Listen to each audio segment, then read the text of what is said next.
संजीव अग्रवाल जी का लगातार door to door campaign जारी है। सर, लगातार जनता से रूबरू हो रहे हैं, क्या लगता है किन समस्याओं से जनता जूझ रही है और किस तरीके से उसका निस्तारण करेंगे? मैं गली गली मोहल्ले मोहल्ले जनसंपर्क कर रहा हूँ।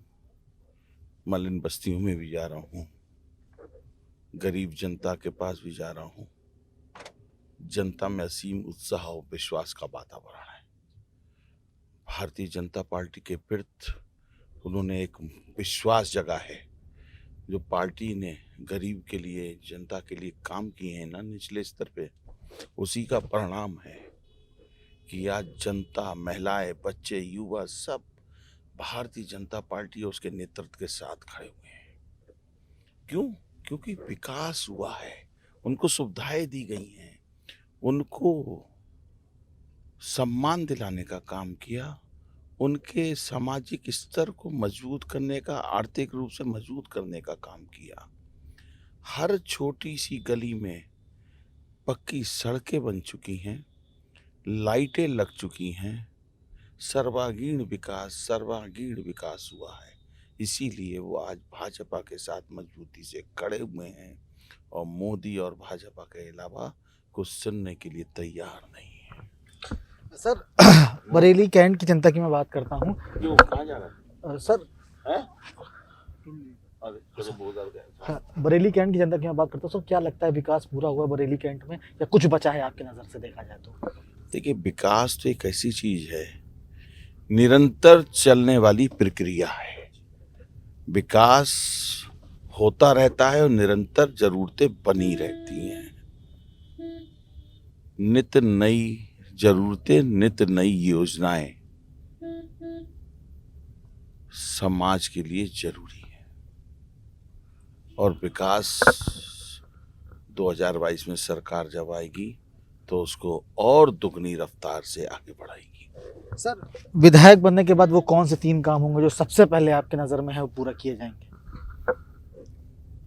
सबसे पहले सुभाष नगर की जनता की जो एक तकलीफ है, वहां के लिए पुल, वो अवश्य मैं उसको बनवाने का, उसको पूरा करने का काम करूंगा। दूसरे, वहां पर एक हॉस्पिटल, और तीसरे वहां पर एक कन्याओं का डिग्री कॉलेज। ये तीनों कार्य उस क्षेत्र के लिए मेरे प्राथमिकता पे होंगे, उनको शीघ्र पूर्ण कराने का प्रयास करूंगा। सर, जनसंपर्क आप लगातार साध रहे हैं, लेकिन कोविड प्रोटोकॉल का भी पूर्ण रूप से पालन करने की जिम्मेदारी आपके ऊपर है। इसको किस तरीके से निर्वहन कर रहे हैं? मैं हर समय मास्क लगाए रहता हूं और कोशिश करता हूं कोविड नियमों का पालन करूं।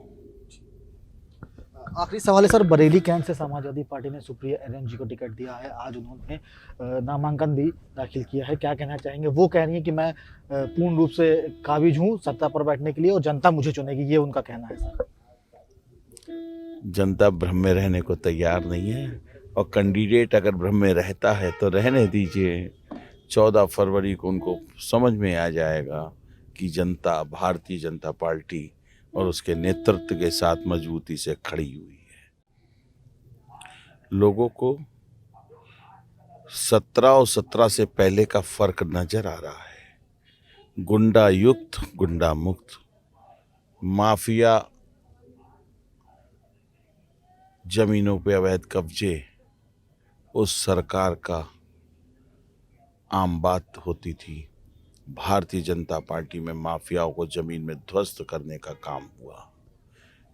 बहु बेटियों, कन्याओं, महिलाओं को सरेआम बेइज्जत करने का काम होता था पहले, और अब एक फर्क नजर आ रहा है।